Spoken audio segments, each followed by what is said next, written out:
Welcome to D2h with E. James podcast.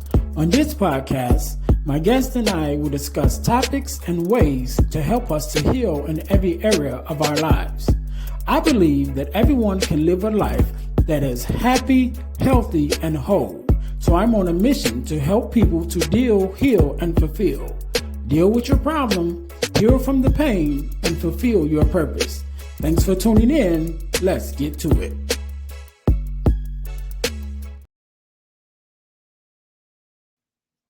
Hey guys, real quick, before we jump into the episode, I need you to do the 3 S's for me. What is that? First of all, I need you to subscribe to the channel so that you don't miss an episode of our podcast. Number 2, I need you to share it with your family and friends. Don't keep it to yourself. Share it with someone else. Lastly, I need you to say something. Leave us a comment. Let us know how we're doing. Let us know what you want to see from us, what you like, what you don't like. We are open to your suggestions. We want to know everything that you want to let us know about the podcast. All right. Now, get back to the episode. All right. Welcome to the Deal to Heal with E. James podcast. I am your host, Earnest James, and I believe that everyone can and should live a life that is whole, healed, and healthy. And therefore, I'm on a mission to help people to deal, heal, and fulfill, to deal with your problems, to heal from the pain, and to fulfill your purpose. Thank you guys once again for tuning in to the Deal to Heal with E. James podcast. If you haven't already, make sure that you listen, like, subscribe to our podcast on all of our podcast listening profiles or platforms, should I say, as well as make sure you guys are checking us out on our YouTube channel, which is the Deal to Heal Podcasting Network. Make sure you guys are checking us out. Again, that's the Deal to Heal Podcasting Network, where you will find the Deal to Heal with E. James podcast, as well as our sister podcast, which is the Girl Dad Discussions podcast, where we talk to other girl dads like myself in order to combat the narrative of the absent father and the fatherless daughter. Both of those podcasts, as well as some others, again, can be found on our YouTube channel, which is the Deal to Heal Podcasting Network. So make sure that you guys are checking us out there. Also, I'm pleased to announce our Deal to Heal School for Living, which is our new sponsor of our podcast, which you guys can go and check out because we believe that, again, to continue our mission of helping people to deal, heal, and fulfill by bringing you resources and workshops where you can learn more to help us to deal with our emotional health as well as our mental health. So again, you guys can check that out. That's the Deal to Heal School for Living on the school platform. That information will be in the description, as well as you can just scan the QR code up in the corner, and that way as well, so you can get signed up. Check it out. The first 7 days is absolutely free. Go check it out. Let us know what you think about it, and you can stay and become a member. And again, just take advantage of the workshops that we have there. But now we're going to jump right into this thing today. Just like any other day, we are blessed with a guest, Miss Trinity. How you doing? I'm doing good. How you doing, Ernest? I am doing well. First of all, let me say thank you for being here, because you could have been anywhere else with anyone else, but you're here today with me and my listeners, and we definitely appreciate it. And so we're going to jump right in this thing. Trinity, do me a favor. I want you to introduce yourself and tell my audience a little bit about who you are and what it is that you do.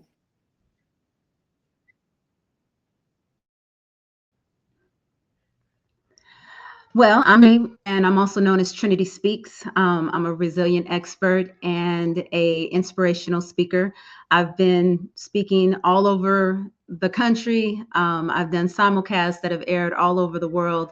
And I'm just here as a beacon of light, a beacon of hope, to let people know that healing is possible, and you can trust your resilience to get you through any and every situation that you may be facing.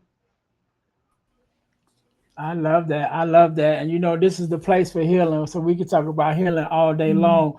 And so we're going to jump right in and actually do that. So do me a favor. I know that, you're a speaker, and again, you speak on resilience.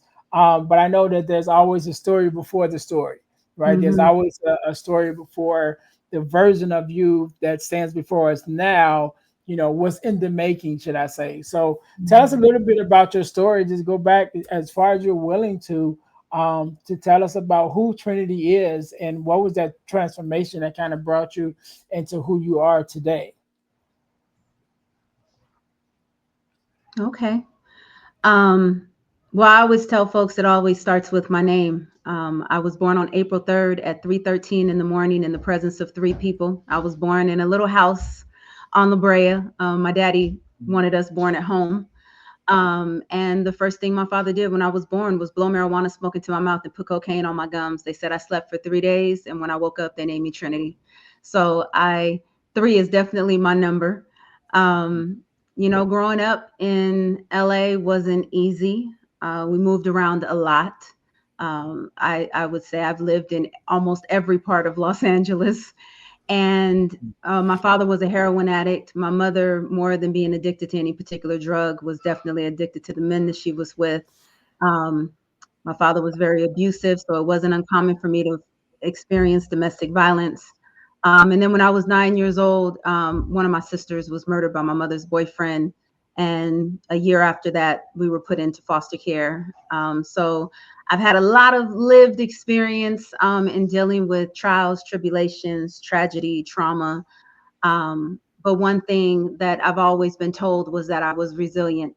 Long before I knew what it meant, and definitely before I could spell it, I knew that it was a part of who I was, and at the very core of who I was. And no matter how many times I've been in situations that most people would never come back from, there's always been this whisper in my head that has just almost demanded of me to get up. And Mhm. so I don't know how. I don't even know why sometimes, but I've always managed to get up and rise to the occasion when my family has needed me, when it's been time for me to show up, when it's been time for me to step in, when it's been time for me to advocate. I've been a voice to those who couldn't find their own. And I've been a part of advocacy, advocating for children who are growing up in the foster care system. I spent more than 10 years of my childhood in the foster care system. And I've been working with families and children and standing up for children's rights and advocating for them Mhm. since I was a child. And I have no intention of stopping anytime soon. So I Yeah. leverage my story to help make a difference in the lives of people that are still going through. Yeah, yeah, I love that. I love that. I wanna talk about a couple of things that you mentioned. And we can start with the foster care system since that was the last thing that you mentioned because my family just as a whole has always been involved somewhat with the foster care system. I have family members who have adopted. I have family members who does emergency placement for Mhm. children. And then I have family members like my mom who didn't officially adopt people, but we've always had people live with us over the years. My mom was Mhm. always taking people in, and even that even played out in my own life. When my sons were younger, their friends always was seemed to have troubles, and so for years, uh, when I was married, I think 10 years out of the 10 years that we were married, I think we had someone stay with us every year, just about whether it was one of Mhm. our kids' friends or someone that we were helping, and it was amazing how it just kind of worked out that way. That my wife and I at the time had that heart to help people out. But again, even her mom, does emergency placement and have adopted kids, not full adoption. Some of them she did, but definitely do a emergency placement over the years. So it's always been a big thing in my family, to just kind of being involved. And I don't think that when I look back, I don't think anyone in my family, like my grandmother or anyone, was actually adopted. So I don't even know where the heart for it came from. But Mhm. it's just been inbred like in my family as a whole. It's just like you take care of people and you look out for the widows and the children. And so I guess that's just how it played out.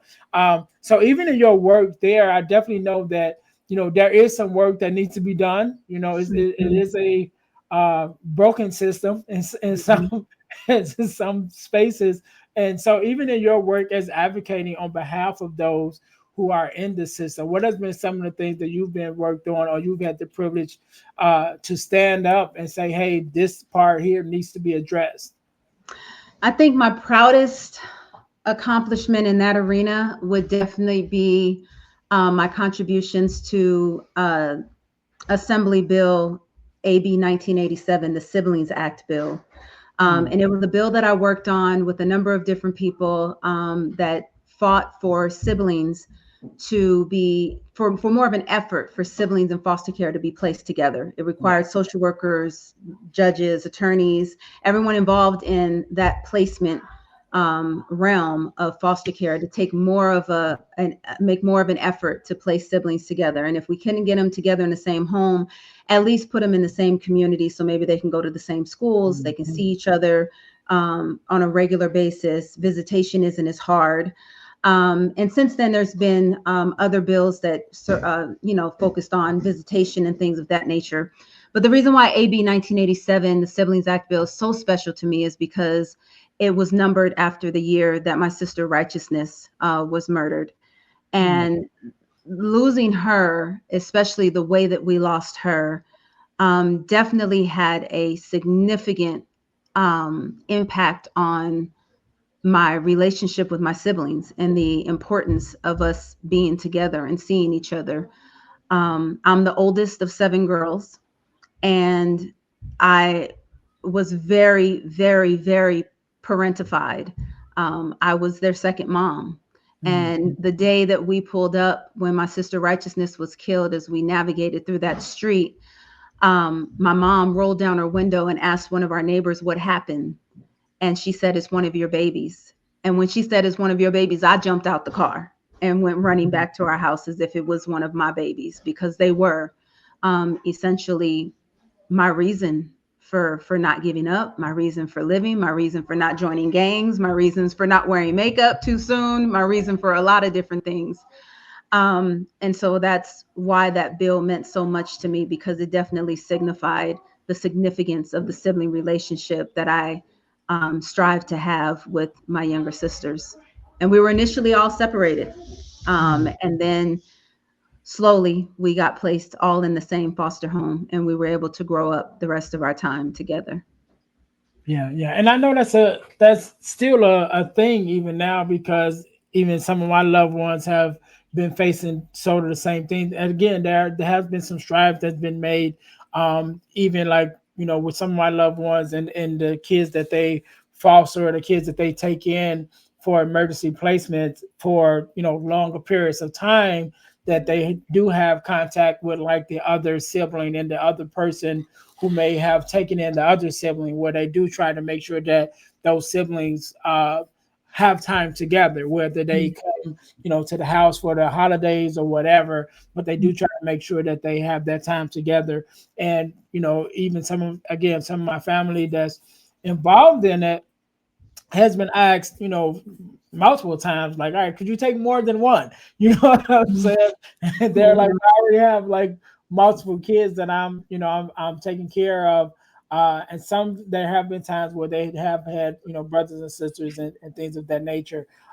So definitely I would say thank you for the work that you've been doing, because there has been some strides in that area to make things, work a little bit easier, Mhm.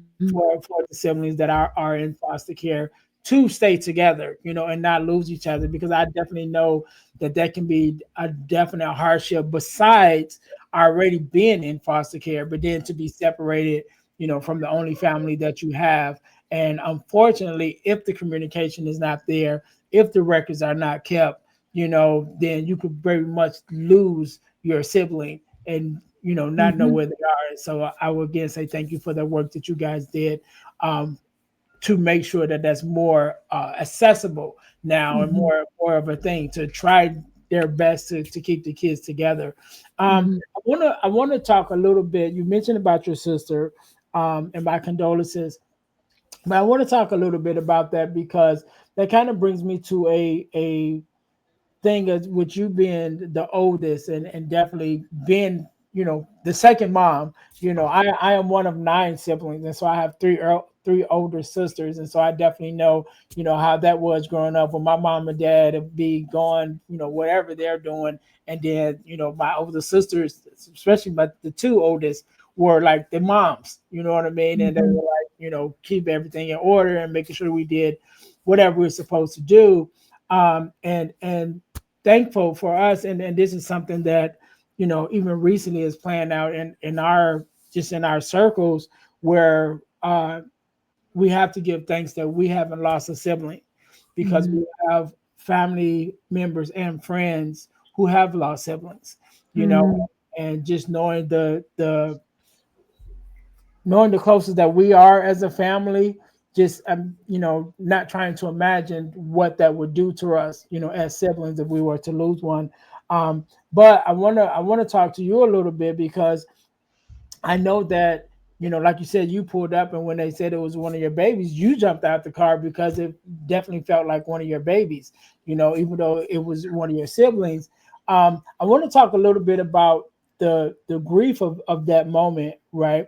Because, one of the things that I've dealt with, I haven't lost a sibling, but I have lost a parent, which is my mom. And I know how, going through that period, that time period, I went through a whole lot of stuff emotionally, and learning to deal with the grief, and having come out on the other side of it. That is one of the topics I talk about all the time now. Is how do we, work our ways through that grief.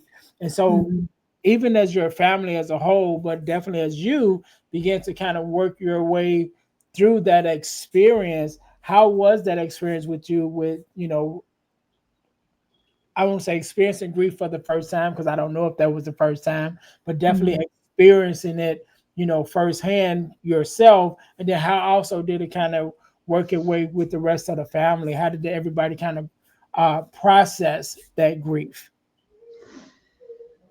I don't think life gave us a lot of time to process it.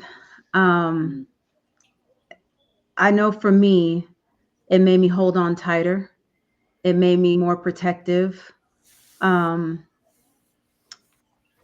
I subconsciously, I blamed myself. I just knew that if I was there, it probably wouldn't have happened. Simply because he drowned her in the bathtub, and I would have been the one giving her a bath. Um, and so I was at therapy when it happened, and so therapy for me what became a trigger. Hmm. So and I think it contributed to a lot of codependency between me and my siblings, because I needed to know everything. I needed to know what you were doing. I needed to know that you were safe. I needed to know all kinds of stuff. And then um, another sister was murdered. And so that became re-traumatizing, reliving things. And so I think that there was just a lot of unresolved pain that came up, never really truly feeling a sense of safety, Yeah. because the violence came at the hands of someone who was in that caregiver protective role. Right. So learning to trust, and learning to um, just be open to therapy and doing the work to heal has definitely been a journey. But I think when you lose a sibling, they say that it's one of the hardest losses to take, because we grew up together. Hmm. For some of us, like me, none of my sisters know life without me. I've Hmm. been in their life their entire lives. And when you're the older sibling and you've seen them come into the world, you certainly don't think that anything's going to happen to them before it happens to you. Right. And so my first little sister, Righteousness, she was just 2 when she was killed. And so I didn't really understand. It definitely affected my relationship with God and my understanding of just how life happens. And I didn't understand why something like that could happen to someone who definitely didn't live long enough to earn that type of karma. So it Right. had me go down this like um, karmic trail of trying to understand cause and effect, and really learning about generational cycles and generational trauma, and how sometimes we're dealing with things that had nothing to do with us, but we're because Mhm. of the choices that were made before us. And so Yeah. my life mission really has been about shifting the karma, shifting the generational cycles, putting a stop to some things, so that I'm not putting that responsibility on my children or on my grandchildren.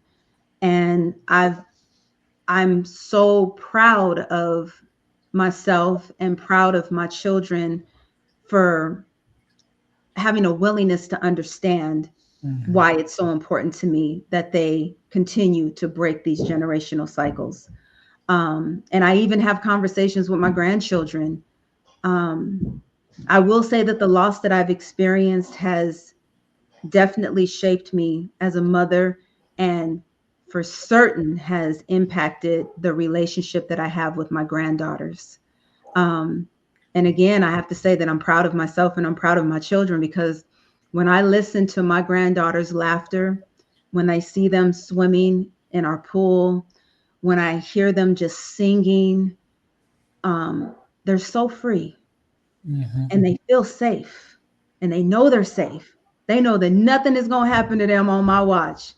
And I know that I'm so intentional with my words and the way that I speak to them and the way that I uplift them. Like one of them came to me today and she had hurt herself. And I said, baby, you're strong. I said, and your body's resilient. I want you to say it with me. Say, my body's resilient. And she said, my body's resilient. And I said, you know how I know? And she said, how, Jim? They call me Jim. And I said, because you're of me. Your mommy came from me. So a part of me is in her and a part of me is in you. And that's how I know that you're resilient, because you are of me. And I said, so I want you to trust yourself and I want you to talk to your body and I want you to tell yourself, I'm resilient and my body's resilient. And she looked at me and she said it. And when I told her she was of me, that baby looked at me like, I know I'm going to be all right because I'm of my gem. They think that I am magical, like anything, I can fix anything, I can do anything. And to have them look at me that way and trust me in that way is something that I've never experienced. And I'm so honored to know that we've been able to create something for them that looks 360 degrees different than my childhood. Yeah. And And that means I'm everything to me.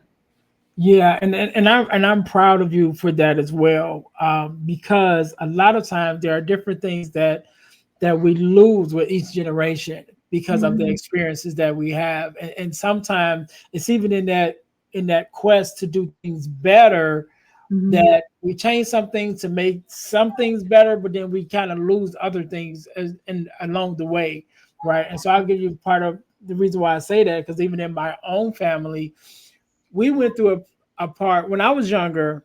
My dad worked for the phone company, and at that time we lived like a middle, I want to say a higher middle class lifestyle. We had the big house with the picket fence and a dog and the camper where we took, trips in the summer and all of those things. And I remember having those things. I remember those experiences. And then there was a shift in our family.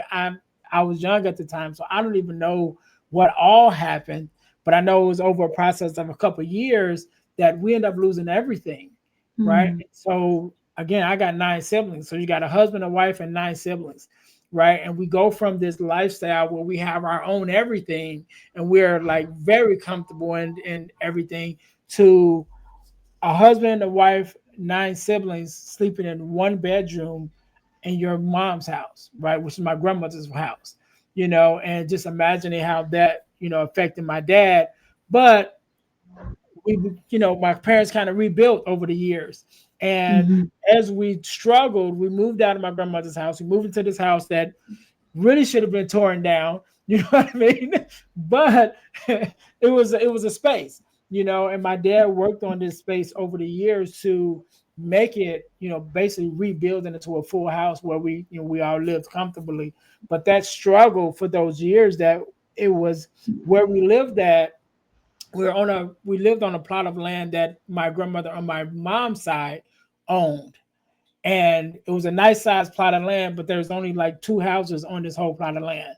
And so we lived there, and we never, like, hardly ever had visitors or anything. So it was always just us, which Mhm. made our bond as a family, as siblings, really close.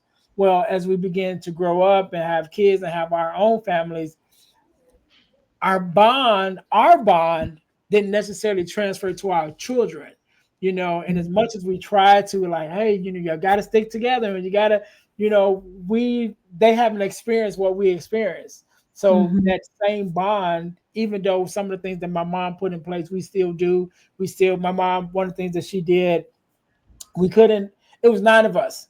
So if we was going to have a birthday party, we basically would have a birthday party every month. You know what I'm saying? Because it was nine of us. So if you got the nine kids and you throw in the parents' birthdays too, we're having a birthday every month pretty much. Um, and so what she started doing is having one birthday a year. So we would just have Mhm. one big birthday celebration. We would celebrate all of our birthdays. And so things like that, we try to keep going, you know, uh, over the years with our particular families, even with our kids. And again, sometimes it gets lost in transition, Mhm. and so for you guys, for you yourself, and also your children, to buy into the notion, like, no, we're doing this together, and we're going to change the whole dynamic of this family and the things that is happening. I definitely, applaud you guys on it. And even going back to something you said earlier, when I asked about, the experience and how you guys kind of dealt with the grief of it, yourself, from your sister, and you were saying, like, you don't necessarily didn't have time, right? And so I remember doing I was doing a workshop, like a 3-day workshop at a church, and I was doing it on grief and bereavement. And Mhm. after it was over, one of the ladies came up to me and she said, "I'm mad at you." And I was like, "Why are you mad at me?" You know what I mean? And she said, because she thought that she had grieved her son. Um, Mhm. but she had lost one of her sons to gun violence, and she had two other sons. And so when she lost that first son, she put all her energy into those other two sons, and she never really took the time to grieve, Mhm. the loss of the first son. And this was like, I think probably almost like 10 years after, Mhm. when I was having this workshop, and she was like, but it just kind of through the workshop that I was, working with them through, that it was like just now kind of getting to that point where she realized, like, wow, I didn't take the time. Like, I went right into full mommy mode and protective mode, and I never took the time to actually deal with, my own emotional grief of losing her son. And so I definitely understand how, sometimes life don't give us the time to do that, because, like, no, we got things to do. We got Mhm. other family to protect, and other, boundaries and things to put in place. And so it doesn't necessarily give us that time that we need to grieve. But I think over time, you know, uh, we do, especially if we're intentional about it, we are able to grieve and still to move on. And so I definitely, again, applaud you Mhm. for the work that you've done, in the foster care system and with your own family, to Mhm. begin to change the dynamics that you guys experience. And so I want to make this, turn this the whole thing full circle, which goes back to the beginning. We're talking about resilience, and just listening to the story of you coming through the foster care system, and you coming through that grief session, and even beginning to turn the things in your family around.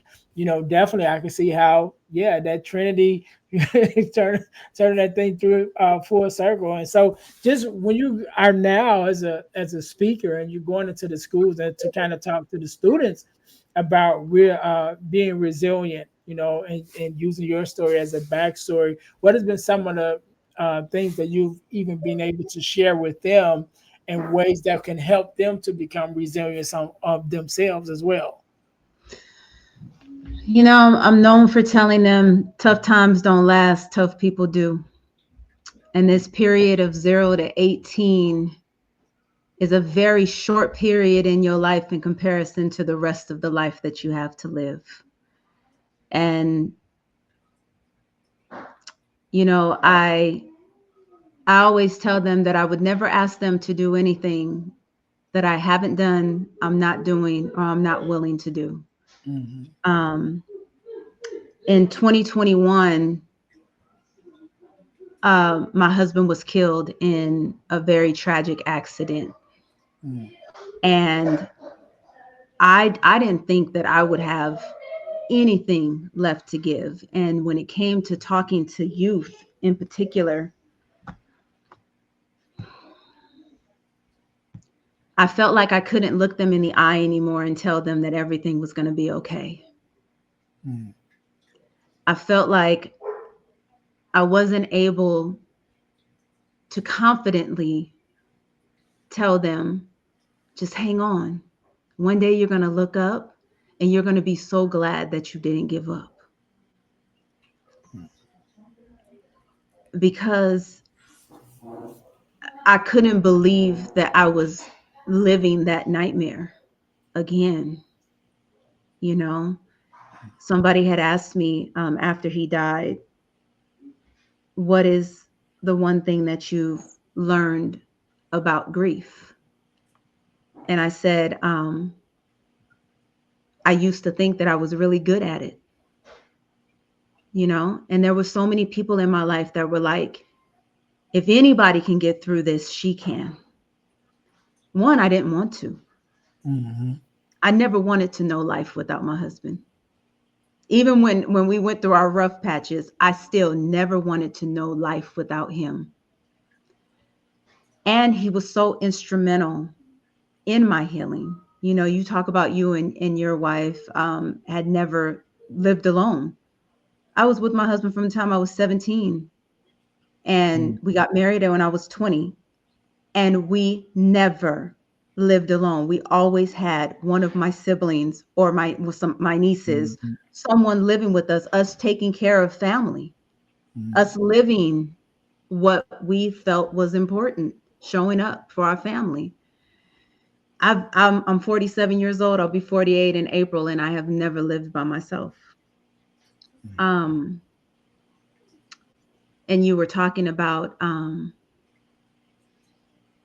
moment ago, the woman who said, I'm mad at you because I realized I never grieved. When literally on January 1, I felt like I had been hit by a ton of bricks. Like I felt the weight of just a ton of bricks come down on me. And I couldn't understand. I was in the bed from January 1 until like the 9th or 10th, really not understanding why I was feeling this weight and this heaviness that I could not shake. I knew it was some form of depression. I knew I was feeling some anxiety. I knew um, that I was really, really, really feeling the void of my husband because I'm tired, Mm-hmm. and I realized that I have not stopped since he died. I've been trying to make it count. I've been trying to make sure my kids were okay. Then my daughter, got engaged and she got married. My son graduated from high school. And I kept thinking, even if he was alive, I would still be struggling with my daughter getting married and my youngest graduating from high school. And he's not here. So these are all milestones where we definitely feel his absence. Um, Mm-hmm. and so this year, like it'll be 5 years in March, on March 3rd. And I was like, why now? Why am I feeling this? I feel like I should be on the other side of this, getting out there and like living my life and continuing to explore who I am as Trinity, the woman, not the wife, not the mother, not the grandmother, not the auntie, not the sister, Mm-hmm. just me. So, you know, I, when I talk to these babies, I try to be the living, walking, breathing testimony of what's possible if you just don't give up. Mm-hmm. And I don't make them any promises. You know, what I do tell them and what I will say to every one of your listeners is everything that you've been through has prepared you for what's coming next. And it's so important. I love the name of your show, Deal to Heal, because I tell folks all the time, I tell myself all the time, Trinity, you got to feel what you're feeling so you can trust your healing. And Mm. we are in a numbing culture right now Yeah. where people are so afraid of their emotions and afraid of feeling life. But if you don't allow yourself to feel it and if you don't allow yourself to process it, then you don't really know how powerful you are. You Yeah. don't really know how strong you are. You don't really know what your capacity is to endure what life is giving you. Along the way, I've also learned that you weren't just given this life because you were strong enough to live it. You were chosen because of your ability to get through it, but more importantly, because of what you would choose to do with it. Mm-hmm. And I remind these babies and I remind people in my audiences all the time that there's someone out there waiting for your story. And they will only hear your voice because of how you survived and because of the way that you tell it, the way that you tell your Yeah. story. And so for me, the only way that I've been able to make sense of why it had to be me is because of those that I'm able to help that are still going through. Um, I'm on the journey. I feel like grief and healing is on a continuum. It isn't a Mm-hmm. destination. I think over time, you don't stop grieving. You just learn how to carry it differently, especially when you truly understand what grief is. Grief can only exist where there was big love. Mm-hmm. The void that you feel is because of the love that you shared, and it's love that has nowhere to go. Yeah. And so my a part of my journey is just finding places to put the love, Mm-hmm. and I love loving Black men. Um, and so all that love that I would have been pouring into my husband and um, things that we did together that we loved, especially cooking and recreating recipes of things that we liked at our favorite restaurants. Um, I do that for my family. You were talking about your guys' children, the next generation in your family, and how they don't really understand that importance of togetherness and um, the power of that bond that family creates. But one of the things that I make my children and their friends and family members endure is that when I host, the price that you pay for me hosting you in my home is you got to listen to the story. The only way that they know why we move the way that we move, why we made the choices that we make, why we ask the things that we ask of them is if we tell the stories. How will they know? How will they know about the times of you guys living in that one room and what it felt like living in that one room at your grandmother's house if nobody tells the story of why now it's probably important to you guys that you create the stability for your family. No matter what, the mortgage on this house is going to get paid because I know Mm-hmm. what it was like to be homeless. I know the insecurity that it created and the lack of safety that it created in my life, not knowing where we were going to be staying that night. My children have never known that. My granddaughters, I pray, will never know that um, because of why it's so important to me. Right. Provisions will be in place to make sure, to the best of my ability, that they will never experience that. I'm working now to create a forever home for my family. My house has housed dozens of people, and I'm proud of that. And so I encourage those babies. I said, look, you were chosen for a reason, and the only way way you're going to find out is to keep going through. If you're Yeah. going through hell, don't stay there. Keep going through. Get to Yeah. the other side of it so that you can understand why it had to be you. Yeah. Understanding will come. You just got to keep moving, keep going through, keep moving forward. Yeah, I love that. I love that. One of the things that you talked to mention, I want to just to speak on is that grief experience. And so grief, I would say grief is a wheel, right, that never stops turning.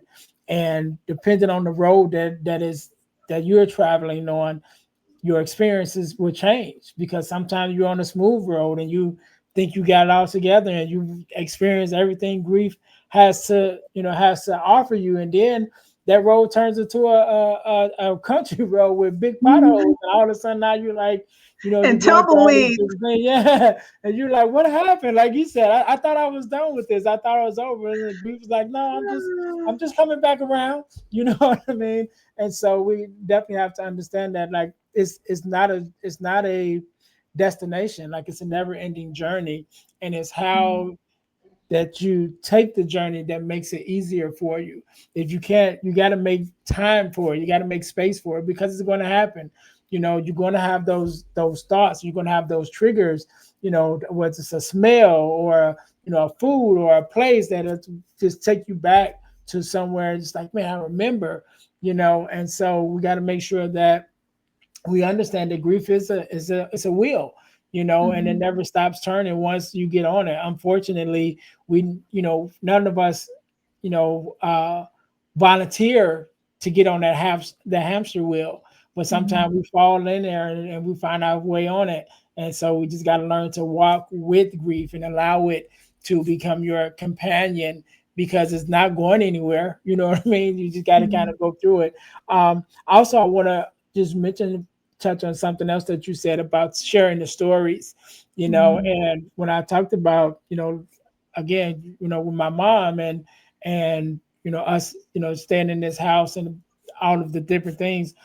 My mom has passed away, and so even now, some of my nieces and nephews didn't get to meet my mom, right?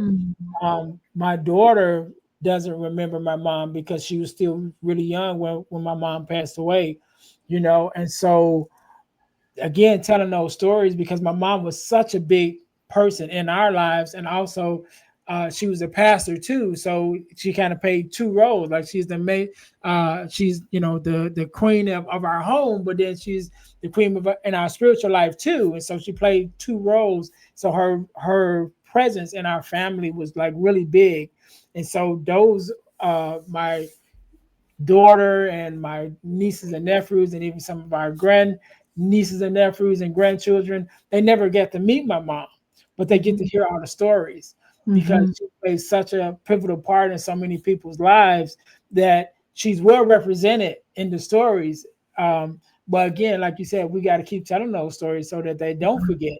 Yeah. These are the reasons why we do what we do, and these are the things that she instilled in us, and why we are telling you that you got to keep these things going, because Mhm. it's important, because it came from someone, and it came from, there was a reason why she did the things that she did. And so yeah, I Yeah. definitely understand that 100%. And I want to Mhm. say I'm proud of you, right?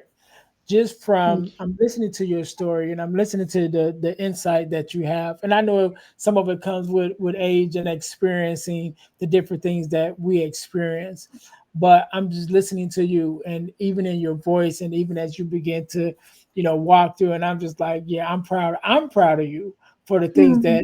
that you have accomplished, and the things that you've been able to make it through, and still hold your head up high, and Yeah. still talk to these babies, and still talk, to your family, and be that presence, and still be that mom. You're still the mom, right? You're the second mom now. You and now you're the first mom, in Yeah. your family. And I'm the designated matriarch. yeah, and you wear it well. You wear it well, and I just want to say I thank you so much, for being on here, and to sharing your heart and sharing your story. And I've gained, some insight today, and I just want to say thank you so very much. I want you to leave us with a word of advice, word of motivation, however you feel, and also with your social media handles Mhm. and things of that nature, so we know where to find you, how we can contact you. For those who want to bring you out to be a speaker, where they can find you at. And so I'll give you a couple of seconds to think about that. But to my audience, I want to say thank you guys once again for tuning in to the Deal to Heal with E. James podcast. Make sure you guys are checking us out on our website, the dealhealfulfill.org. Again, it's dealhealfulfill.org. We are going to get a makeover pretty soon on the website, but it is up. So you can find me there, find some information about things that we have on. Also, make sure you guys go to earnestjamesspeakslife.com. Again, that's earnestjamesspeakslife.com to find more information about to having me to come out to be a speaker or a workshop facilitator at your school or organization.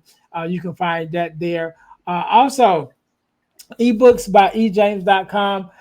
We are going away with this website. So get the ebooks while you can. But if you want to get the ebooks for free, make sure that you scan the code in the corner to check out our Deal to Heal School for Living. Once you get in there, you can actually get all of the ebooks for free. But if you want them right now, you want to purchase them, go to ebooks by ejames.com in order to get our ebooks, and we have several ebooks there that you can find. So make sure you guys are going there, or go just scan the QR code and go on and join our school platform, and that way you can have the ebooks as well as other resources that we have. Um, our Deal to Heal tees, we are still selling our Deal to Heal tees, which is our inspirational t-shirt line. That's deal, the number two, healtees.com. Put some inspiration in your situation. Wear an inspirational tee and be inspired all day. That is our tagline. There are also our inspirational tees, but also our podcast merch, which is our t-shirts with our logos for the Girl Dad Discussions podcast, as well as the Deal to Heal with E. James podcast is also there. Last but not least, over the last couple of years, I've been blessed to be a part of an organization called the Forgiveness Mission. And what we do, we have free virtual workshops bi-monthly, talking about the topic of forgiveness, forgiveness of self, forgiveness of others, forgiveness of the world, right? And so these workshops are absolutely free, but the information that we give is priceless. And so you can go to forgivenessmission.com to sign up for our next virtual workshop.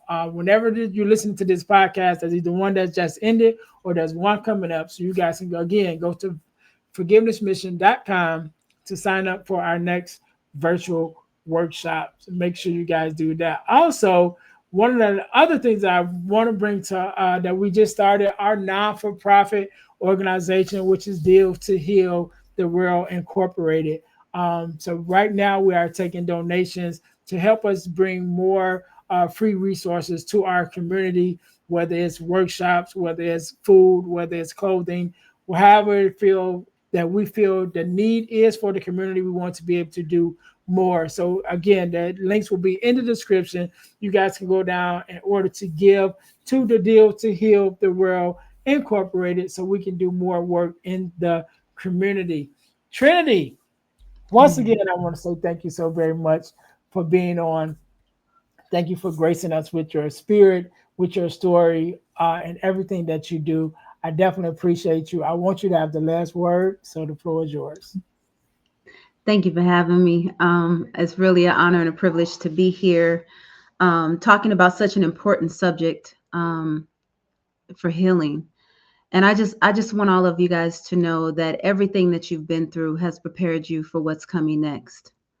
Allow yourself to feel what you're feeling so that you can trust your healing and know that there's someone out there that you're going to be able to help because of what you've been through and because of how you survived it and because of the way that you tell your story. So trust your resilience. You may not be where you want to be, but you're not where you used to be. And everything that you've been through, you have survived 100% of your worst days. So trust yourself.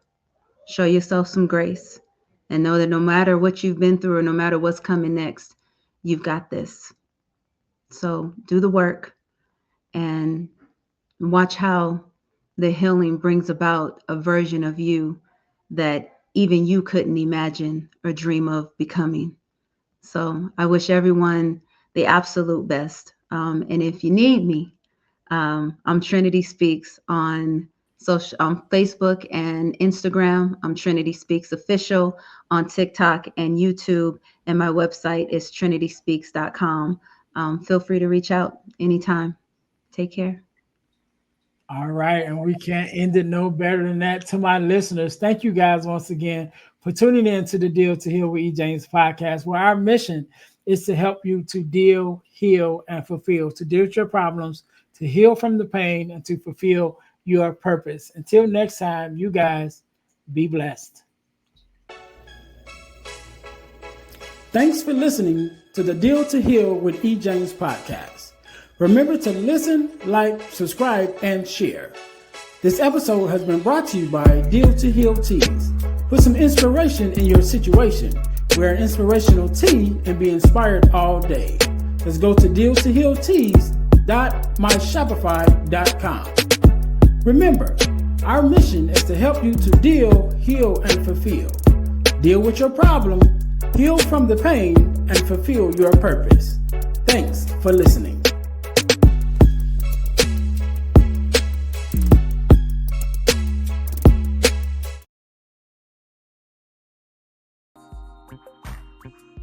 Hey guys, if you're enjoying this podcast, then I know you'll enjoy the Girl Dad Discussion podcast. I'm your host, Earnest James, and I believe the relationship between a daughter and her father is one of the most important relationships a young lady can have. And therefore, my mission is to promote the daddy-daughter relationship by sharing the voices of girl dads to the world. So check out our podcast on every platform where podcasts can be listened to. And if you want to watch the podcast, check us out on our YouTube channel. Again, that's the Girl Dad Discussions podcast with your host, Earnest James.